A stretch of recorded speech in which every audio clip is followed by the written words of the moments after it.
Okay, I think we're on. Sorry, I'm gonna adjust this.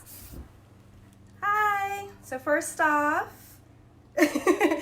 Lola and teacher Loretta want to give a big hello to everybody and a special hello to all of our friendly house kids. So all the after school fireflies and ladybugs, we miss you so much, and I hope you know that all of your teachers are thinking about you.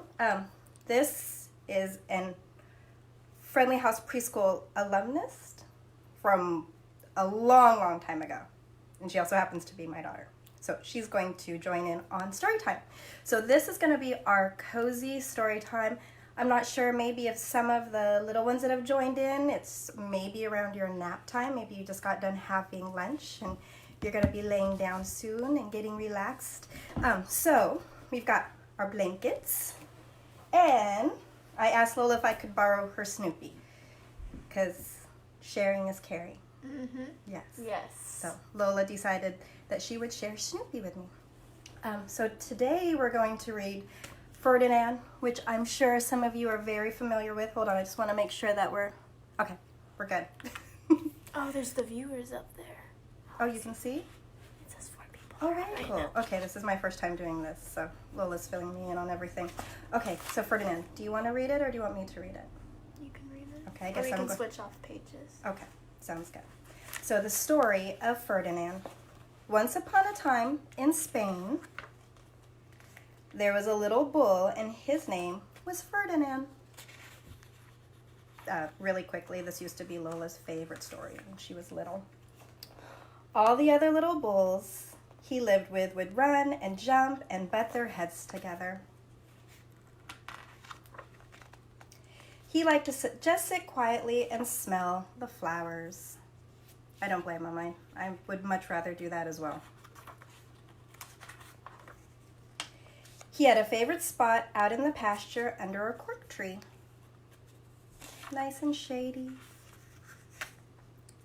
It was his favorite tree, and he would sit in its shade all day and smell the flowers.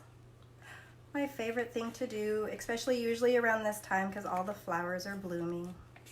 I hope you guys are getting outside and looking at all the pretty colors outside. Why don't you run and play with the other little bulls and skip and butt your head, she would say. But Ferdinand would just shake his head. I like it better here where I can sit just quietly and smell the flowers. His mother saw that he was not lonesome, and because she was an understanding mother, even though she was a cow, she let him just sit there and be happy. As the years went by, Ferdinand grew and grew until he was very big and strong. Look at that. He was a little guy and he got bigger, and soon he'll probably be up to the top of the tree. People are saying hi. Oh, hi. All the other bulls who had grown up with him in the same pasture would fight each other all day. They would butt each other and stick each other with their horns. What they wanted most of all was to be picked to fight at the bullfights in Madrid. But not Ferdinand. He still liked to just sit quietly under the cork tree and smell the flowers. You want to read now, Lola? Yeah. Okay. There you go, Bub. Okay. One day, 5 men came in very funny hats to pick the biggest, fastest, roughest bull to fight in the bullfights in Madrid. All the other bulls ran around snorting and butting, leaping and jumping so the men would think that they were very, very strong and fierce and pick them. Ferdinand knew that they wouldn't pick him and he didn't care, so he went out to his favorite cork tree to sit down.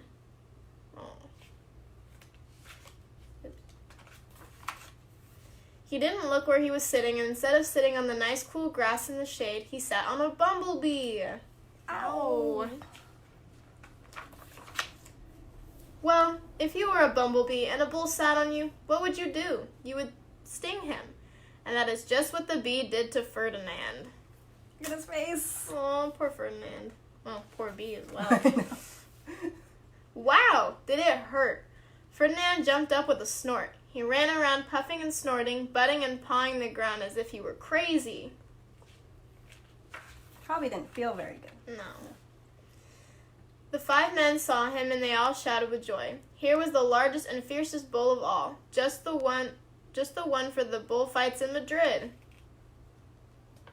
Now he looks all tough. So they took him away for the bullfight day in a cart.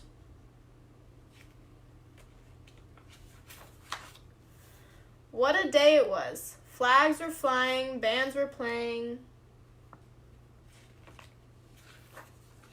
and all the lovely ladies had flowers in their hair. Snoopy wants to see. They had a parade into the bull ring.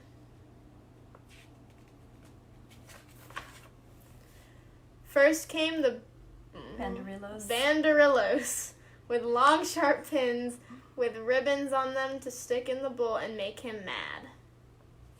Fancy outfits though. Look at that.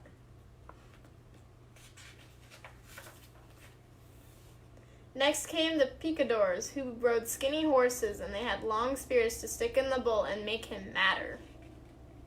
That's not nice. I know. Then came the matador, the proudest of all. He thought he was very handsome and bowed to the ladies.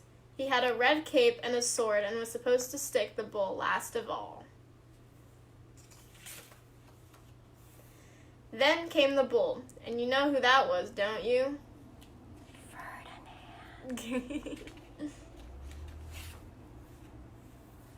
They called him Ferdinand the Fierce, and all the banderillos were scared of him, and the picadors were afraid of him, and the matador was scared stiff.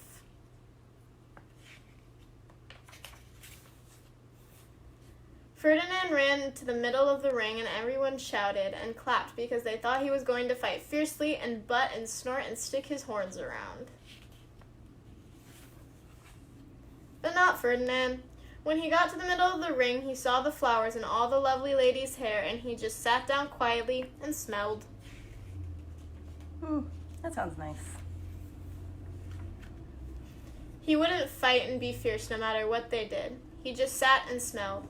And the banderillos were mad, and the picadors were madder, and the matador was so mad he cried because he couldn't show off with his cape and sword. So they had to take Ferdinand home. Which I think he wanted to. I think he wanted to be at home anyways, yes, with his mom. And for all I know, he is sitting there still under his favorite cork tree, smelling the flowers, just quietly. He is very happy. And the end. Oh, I like that book. Yeah. And I'm so happy I get to read it with her. She still reads with me. So that is our first story time. I think we're going to try to do a couple more of these. Teacher Mary was really nice to drop me off a book or a bag of books that we had at the preschool. So some of you will be familiar. I'm going to see if I can do maybe Goodnight Moon for the next story time. And then maybe we'll get like a little dance party with Lola in there too. And you guys can all join in on a little dance party with us.